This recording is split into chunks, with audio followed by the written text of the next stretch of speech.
On se retrouve juste après l'information dans votre région. Merci beaucoup et à tout à l'heure. Bonsoir à toutes et à tous. Merci de votre attention. Ce soir, nous allons découvrir un art d'expression orale encore méconnu, mais qui commence à s'affirmer, à se développer en tout cas. C'est le slam de poésie. Rien à voir avec l'argot, le verlan ou le rap. Le slam est-il pour vous la poésie du 21e siècle? C'est la question que je vous pose. Et pour ceux qui ne connaissent pas le slam, eh bien, nous allons profiter de ces quelques minutes d'émission pour vous le développer, vous le préciser. Toutes vos questions, donc 01 41 09 3456 et puis le mail, comme tous les soirs, revueactu@france3.fr. Alors pour parler du slam, j'ai invité Pilote Le Hôte. Bonsoir. Bonsoir. Merci d'être avec nous sur le plateau. Donc vous êtes slameur, mais aussi organisateur du Grand Slam de poésie qui a débuté hier à Bobigny et qui se poursuit jusqu'à samedi. On va rentrer dans le détail, mais d'abord, à quoi ressemble le slam de poésie? Voici un extrait avec la prestation hier soir du slameur parisien Jaco. On écoute. Smith au panard, banane à la ceinture, octogone dans la main, il déambule dans l'avenue. Pimpon, pimpon, v'là le poulet basquez, parole, poussette, patate, menotte, cric au poignet, fourgon cellulaire, cristonnaire sur un banc salement menotté. Youssef Benatman, fleuri de Mérogis, devenu détenu 94 426, compte les barreaux à l'ombre du soleil. Interminable journée, long comme la tour Eiffel, à chacun son opium, attention à l'OD. 6 mois ferme pour un contrôle d'identité, personne ne relève, ça c'est l'habitude. Et de ma fenêtre, je me dis que le monde est pété, alors je ferme le store et finis mon histoire. Comme un triste sort, jeté par désespoir, ma fenêtre n'a pas attendu un nouveau président pour me raconter la connerie de ceux qui l'ont élu. Simple information, l'inspecteur machin truc fut démis, fait fonction pour une séquestration. Papon, papon, papa, poème du dimanche, papa. Voilà le slam, en tout cas un extrait. Moi, ce que j'en retiens, c'est que je vois quelqu'un qui croit fortement à ce qu'il dit, à ce qu'il récite, peut-être un peu excité, mais ça, c'est un point de vue finalement assez personnel. Quelle est, à vous, votre définition du slam? Voilà, pour Jaco, moi je faisais un parallèle avec François Villon, par exemple. Une sorte de François Villon du 21e siècle. D'accord. Bon. Et donc, alors ma définition du slam, c'est ça? Oui. Donc le slam, c'est pas ma définition du slam, c'est une définition. La définition, finalement. Une définition, puisque le slam, c'est une pratique qui existe dans le monde entier, le slam de poésie. Donc c'est quelque chose qui vient des États-Unis, qui s'appelle Poetry Slam. Comme il y a plein de choses qui viennent des États-Unis, comme tennis ou basketball, par exemple, ou football, c'est un mot anglais. Et donc, poetry slam, ça veut dire chelem de poésie. Comme rugby slam, c'est les tournois du grand chelem de rugby, ou comme tennis grand slam tournament, c'est les tournois du grand chelem de tennis. Et donc, poetry slam, c'est une création d'un poète qui s'appelle Mark Smith dans les années 80 aux États-Unis, qui s'est dit, il faudrait qu'on implique le public. Au lieu d'avoir une scène ouverte où tout le monde applaudit poliment. Voilà, c'est toute la particularité, voilà. On va y revenir dans un instant. C'est en effet, et c'est ça qui fait l'originalité de mon point de vue aussi, c'est que le public participe complètement. On va donner la parole à nos téléspectateurs. Bonsoir, qui est avec nous? C'est Victor. Hein. Bonsoir Victor. Oui, bonsoir. Vous nous appelez d'où? Bobigny. De Bobigny. Ah bah écoutez. Alors vous êtes un slameur ou vous vous posez des questions sur le slam? Non, je suis un slameur et là je participe au tournoi d'ailleurs. Ah bah parfait. Parfait. Oui. Vous voulez nous faire une petite démonstration là en 30 secondes? Ah, 30 secondes, oui. C'est court hein, mais allez, on essaie. Allez-y. J'aime le rap et l'opéra.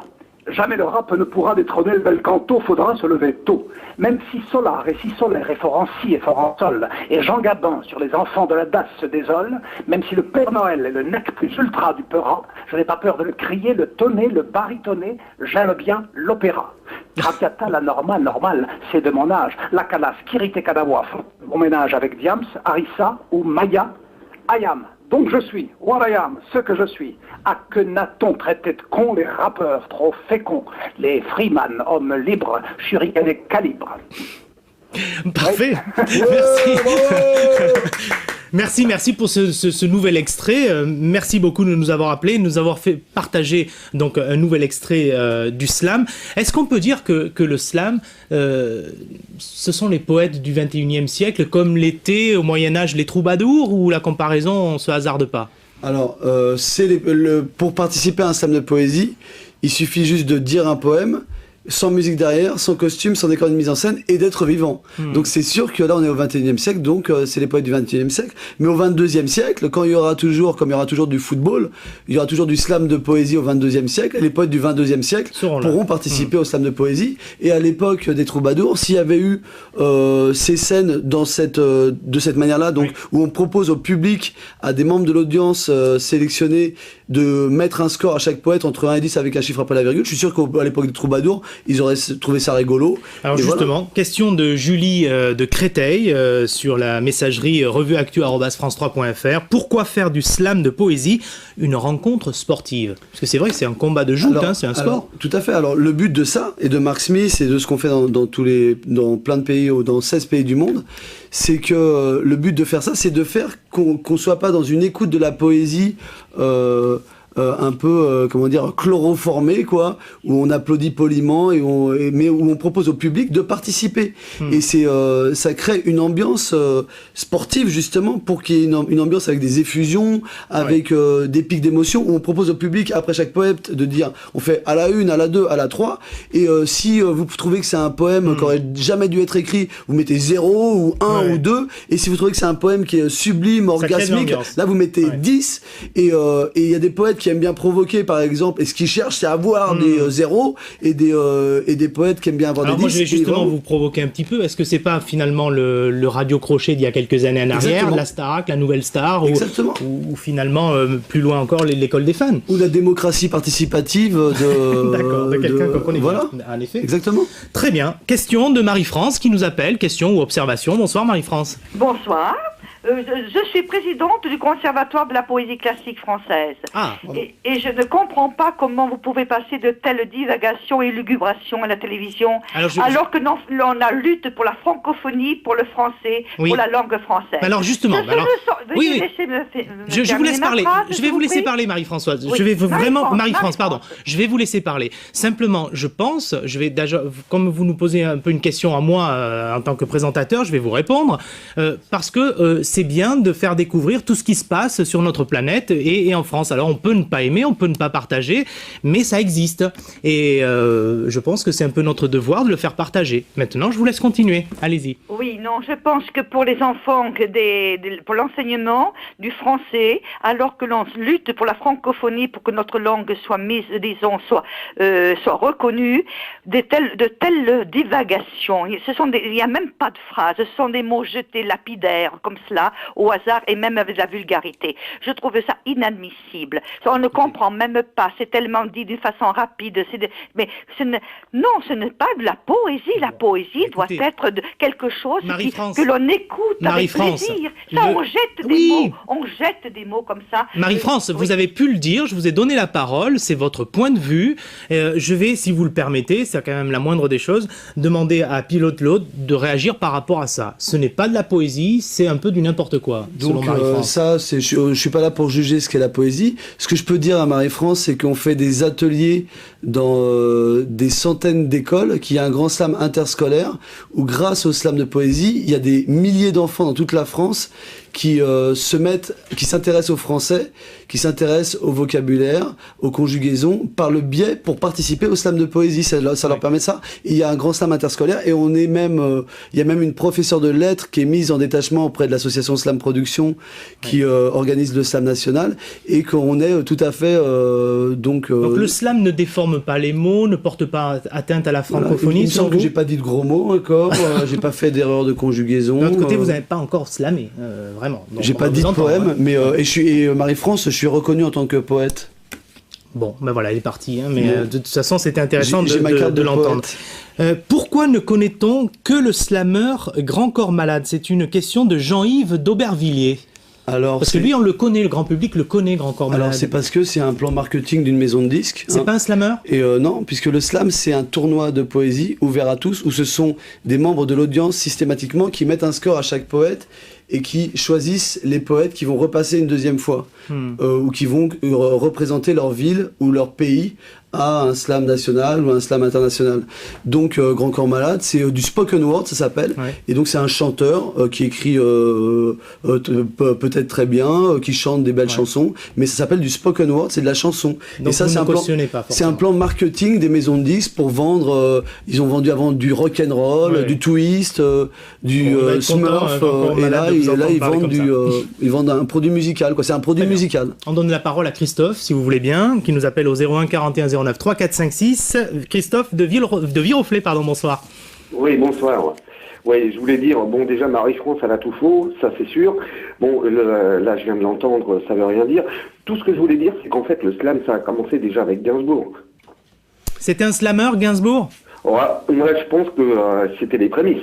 C'est du spoken word. C'est une des disciplines qui est proche du slam de poésie. C'est-à-dire que le slam de poésie, c'est le tournoi, et Gainsbourg, c'était un artiste de spoken word. Et Gainsbourg, c'était un poète. Un fabuleux poète. Ouais. Et vous, Christophe, vous êtes un slammer, je suppose? Non, je suis par contre musicien, et c'est pour ça que quand j'entends des hérésies pareilles, je dis voilà, bah écoutez un peu plus Gainsbourg et puis le slam, et voilà. Ce que vous avez envie de nous dire ce soir, Christophe, c'est entrer un petit peu dans le slam pour mieux le comprendre, quoi, en gros. Mais bien sûr, parce qu'il y a plein de choses à dire dans le slam, il y a plein de choses à faire, et il y a beaucoup de messages. D'accord, des messages sur la société, sur l'avenir, la vie actuelle, etc. Exactement. Et comme dit votre invité, il y a pas de mauvais mots, il y a pas de voilà quoi. Oui. Bon, bah écoutez, merci beaucoup. Une réaction par rapport à ce que dit Christophe? Pour aller dans ton sens, Christophe, il y a André Chédid, qui est une poétesse reconnue, qui a dit « En poésie, rien n'est indigne ».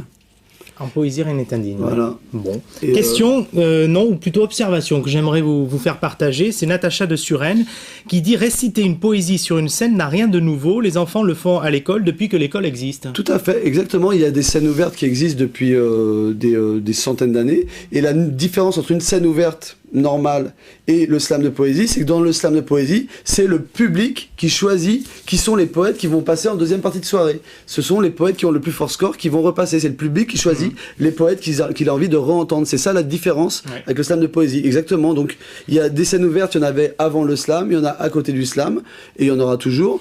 Et le slam de poésie, c'est vraiment cette discipline spécifique où tous les poètes doivent s'inscrire au début. C'est 5 membres de l'audience qui font jury et qui mettent un score à chaque poète entre 1 et 10 avec un chiffre après la virgule. C'est 3 minutes maximum par poète. Pas de musique derrière, pas de costume, pas d'école de mise en scène. D'accord. Le mieux est encore de venir voir à Bobigny pour se faire une idée finalement. On est d'accord, on n'est pas d'accord avec le slam, on va voir et on se fait une idée justement.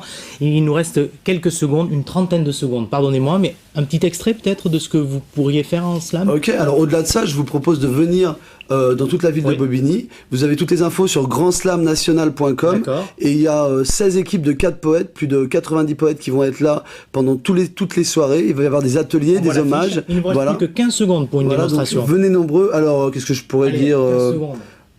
Les mômes du Mozambique et les mômes du Zimbabwe veulent les mêmes choses que les mômes d'Aubervilliers. Les girafes de leur grand-père, les crocodiles et les éléphants se trimballent dans des réserves pour les touristes maintenant. Et les lascars de mon quartier se tapent de la tour Eiffel, tout comme ceux des townships se foutent des troupeaux de gazelles. Voilà.